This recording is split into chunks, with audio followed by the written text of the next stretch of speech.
Hello and welcome to the first part of our Allegro C++ game making tutorial. And today we're going to be going over the first part of the new game we will be creating, Circle Quest. It's going to be simple. It's going to be a little bit like the older Mario games, run and jump with enemies and stuff like that. But instead of Mario, we have a little circle, right? And we're looking at a folder. I created 2 images for this on GIMP. You can use whatever you want. I believe they have to be a certain size to work with an Allegro program. This is 50 pixels by 50 pixels, just if you're wondering. Both of these are the same size. They're both 7.7 kilobytes. Alright, we got our executable generated by this bit of code we created already. And this little text document called obstacles, and it's the plan for where I will be putting the obstacles, or in other words, the blocks in the game. You don't need this. You can just remember it. After all, it doesn't matter where they are, as long as it makes sense for the program. All right, so let's start out by looking at the game.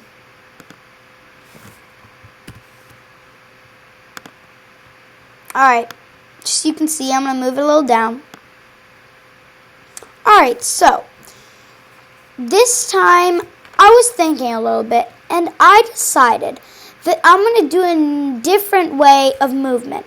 Here's what I mean. Instead of having our character move one way and then when getting to the end of the screen, load a new map on the screen, what I would do is I would say, if I move forwards, if I move backwards, for example, it's going to look like this little block is moving forwards, right? Because as I move forwards, the block is getting closer to me.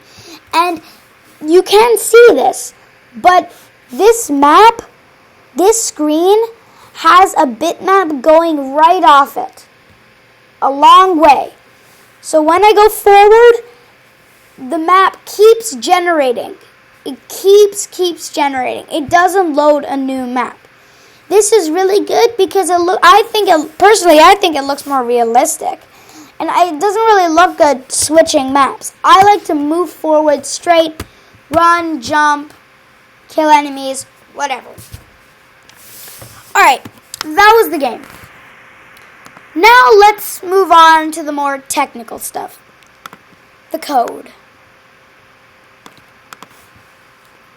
Alright, so actually I'm going to go over this quite fast. 1, because we don't have much time, and 2, because if you looked at my past few videos, you'll start to understand what's going on. So this shouldn't be too complicated. If you don't know, pause the video right now, open a new tab, and go to my past video. It's really easy to find. Just go to Codemaster 1001 and look for, you want the second part of the Space Chase tutorial because it goes over a lot of code, and go to the third part. You don't have to do the first part. The first part isn't very technical. It's really simple. Alright, now that you've maybe paused or maybe not, I'm going to go through the code. We're starting out by including our stuff, only Allegro.h, using namespace std. We're using different variables this time because we're having a and x. A is for, well, as I said, the circle doesn't move, but we still want to have a location for the circle so that we can track where it is on the map. That way, developing collision detection with the objects. Without knowing where it is, we're not going to know if it collides with one of our blocks. X is the position of the bitmap. As I said, it moves in an opposite direction, so it's going to be moving to the side. This is important because how else are you going to move it? How are you going to move the bitmap? You got to have some sort of variable. Dead, as always, it's if it's dead or not. We don't have any enemies right now, so it's only if you click ESC. Jump, we're not using this right now, but clicking up will activate the jump function, which clicking up will turn jump to 1. And when jump is 1, that activates the jump function.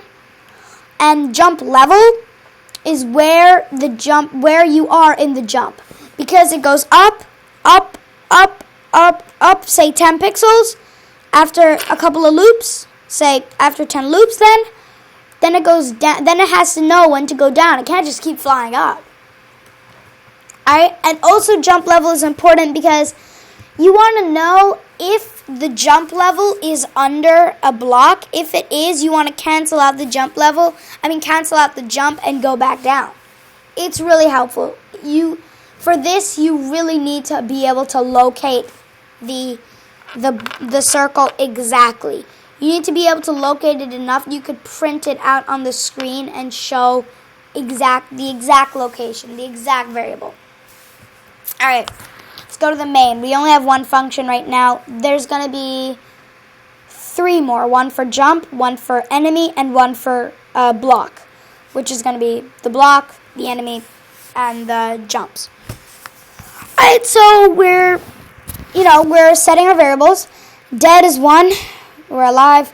A equals 350. As you probably notice this, the circle is a little bit. It's not like right at the back of the screen. It's at 350 pixels. X is 0, which is the location of the bitmap. 0. Jump is 0 as well, meaning it hasn't jumped. We're initializing all our stuff. I'm not going to go through this. It's a 1,200 pixels by 700 pixels. But the bitmap is a lot bigger. The bitmap is 4,800 pixels by 700. So it's a longer bitmap. Alright, let's go down. Let's skip this stuff. The while loop isn't very big. The while loop is just if it's not dead, sleep for just a little bit. That's our cooldown time. Let's just call that a cooldown. Let's change it.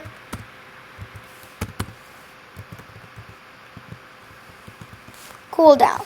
Alright, just so you know. If for if statements, if it's ask, we're dead.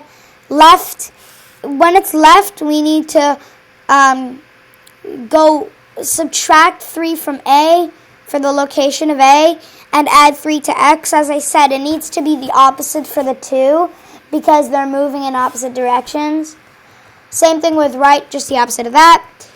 Up, jump, we haven't used it yet, but we have a head start. And then drawing the sprite, we need to draw the bitmap on the screen at the X position at 0. The height of the bitmap doesn't need to change at all. Clear to color, we need to clear the bitmap color to black. You can clear to anything, but black works best because if it was red or like bright red or something, it really flashes in your eyes. It doesn't look very good. We're drawing 2 sprites. We're drawing our block. That block was just there, to show you how it moves. Otherwise, you wouldn't be able to see that. The draw sprite, we need to draw our ball, of course. We need to draw it at the A position, which is 350. We need to draw it at 650, which is low, which is the bottom. Right? Alright, so destroy. We need to destroy our 3 no matter what for no memory leaks. Return 0, and then we go down. There's an end of main. Remember, no semicolon here. No. Okay? No semicolon.